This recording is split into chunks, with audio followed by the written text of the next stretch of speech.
Para pesepak bola ini memulai karirnya dengan kondisi yang tidak ideal. Keluarga mereka hidup dengan pas-pasan, tapi mereka terus berusaha dan bekerja keras, dan akhirnya sepak bola mengubah hidup mereka. Video ini dipersembahkan oleh Peptalk Jersey, sebuah brand yang bisa bikin jersey eksklusif untuk tim kamu. Sudah dipercaya dari mulai anak SMP, SMA, mahasiswa, komunitas, kantor, dokter, TNI, dan lain-lain. Buka aja Instagram peptalk.jersey. Bermain di lapangan sepak bola dan disaksikan ribuan pasang mata adalah impian bagi setiap anak-anak yang menggemari dunia kulit bundar. Namun, untuk menjadi seorang pesepak bola tidak bisa dengan cara yang instan. Butuh proses, usaha, serta tekad yang kuat untuk bisa mewujudkan mimpi itu. Semua pesepak bola kenamaan yang ada saat ini sudah pernah melalui masa-masa itu. Beberapa di antaranya bahkan pernah memiliki nasib yang kurang beruntung. Mereka berasal dari keluarga yang latar belakang ekonominya kurang mampu atau pas-pasan. Namun mereka berhasil mewujudkan impiannya menjadi pemain profesional. Cinta dan kerja keras di dunia sepak bola membuat mereka bisa melawan keterbatasan. Cetak Gol edisi kali ini memberikan apresiasi kepada para pesepak bola Indonesia yang sudah membuktikan kepada banyak orang kalau sepak bola tidak eksklusif untuk kalangan tertentu, dan sepak bola bisa mengubah nasib setiap orang. Andik Firmansyah. Ketika masih duduk di bangku kelas 4 SD, Andik kecil sering berjualan di Stadion Gelora 10 November setiap kali Persebaya bertanding. Dia menghampiri para supporter untuk menawarkan minuman dan makanan ringan. Selain untuk membantu orang tua, tujuan Andik adalah membeli sepatu sepak bola. Kisah itu cukup menggambarkan kondisi Andik sebelum menjadi pesepak bola seperti sekarang. Andik lahir dari keluarga yang sederhana. Ayahnya adalah seorang buruh bangunan, sementara ibunya merupakan tukang jahit. Penghasilan kedua orang tuanya pun pas-pasan, hanya cukup untuk kehidupan sehari-hari dan biaya sekolah untuk Andik. Kondisi ini memang tidak mudah. Orang tua Andik sampai melarangnya untuk bermain sepak bola, tapi Andik tidak menyerah. Dia memutar otak bagaimana caranya untuk bisa mendapatkan uang secara mandiri dan tetap bisa bermain sepak bola. Beragam cara Andik lakukan, mulai dari mengamen, menjual koran, sampai dagang asongan di stadion. Kerja keras itu berbuah hasil. Bertahun-tahun kemudian, Andik bergabung dengan klub kebanggaannya, Persebaya Surabaya. Semenjak itu, karir Andik terus meningkat, dan saat ini telah menjadi penggawa Bayangkara FC. Nilai kontraknya disebut mencapai 175.000 euro atau sekitar 3,1 miliar berdasarkan data dari Transfermarkt. Sekarang, Andik sudah berhasil mengangkat derajat hidup keluarga dan membahagiakan kedua orang tuanya. Cerita-cerita kesusahan itu sudah menjadi masa lalu. Cukuplah untuk menjadi pelajaran dan pengalaman yang penting bagi seorang Andik Firmansyah. Evan Dimas Darmono.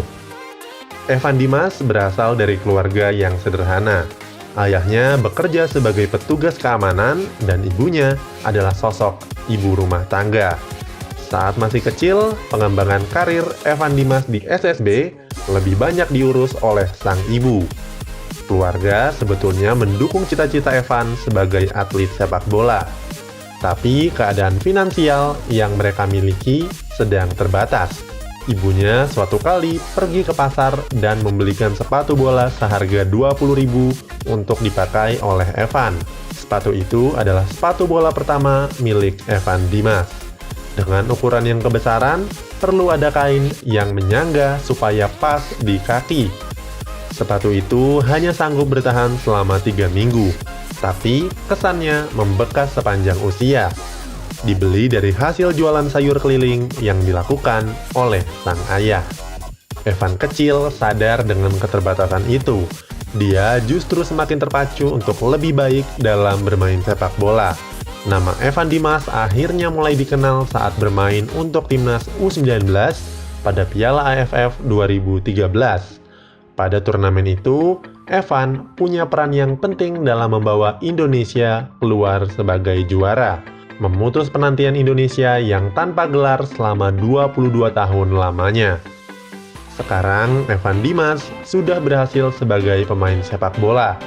Dia menjadi salah satu pemain bintang yang diboyong oleh Persija Jakarta di musim ini.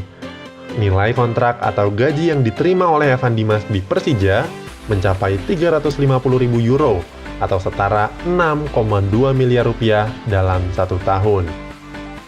Egy Maulana Fikri. Pada tahun 1987, ayah dari Egy Maulana Fikri adalah seorang pemain sepak bola dari PS Tirta Nadi. Tirta Nadi adalah klub yang bermain di kompetisi internal milik PSMS Medan.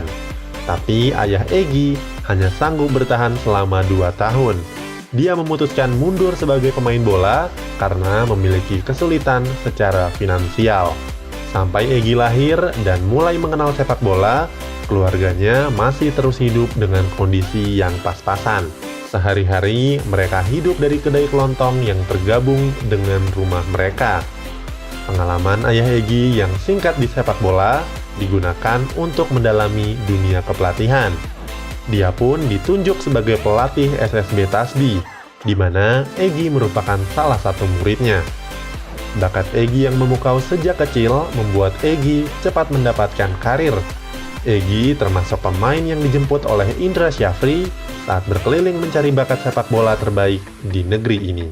Tidak butuh waktu yang lama, Egy menjadi sosok yang fenomenal. Dia berhasil tampil apik saat bermain di Piala AFF U18 2017 lalu. Pada saat itu, media The Guardian sampai memasukkan Egy Maulana Fikri di dalam daftar 60 pemain muda berbakat di dunia. Pada 2018, Egy memulai karir sepak bolanya di Eropa, dikontrak klub Polandia Lechia Gdansk selama 3 tahun. Di sana, Egy menerima gaji sebesar 100.000 euro atau sekitar 1,7 miliar rupiah per tahun. Sekarang, saat Egy sudah menjadi pemain sepak bola, dia bukan cuman mewujudkan mimpinya sendiri, tapi dia juga berhasil dalam mewujudkan mimpi sang ayah. Witan Sulaiman.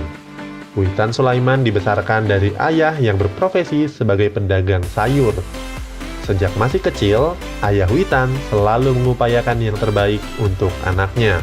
Ketika lulus SMP, sang ayah membawa Witan Sulaiman meninggalkan Palu dan memasukkannya ke dalam SKO Ragunan.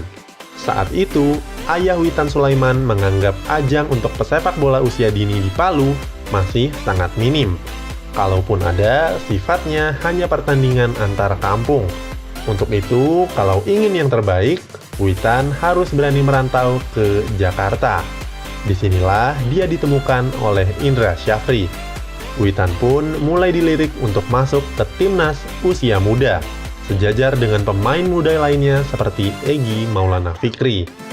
Sekarang, Witan Sulaiman sudah mulai berkarir di Eropa bersama klub asal Serbia, FK Ratnik Surdulika. Dia dikontrak selama 3 tahun hingga 2023. Walaupun sudah menjadi pesepak bola kenamaan, Witan Sulaiman dianggap sebagai pribadi yang tidak pernah sombong. Mungkin karena Witan tidak pernah lupa dari mana dia berasal dan perjuangan yang dia tempuh untuk sampai di titik yang sekarang.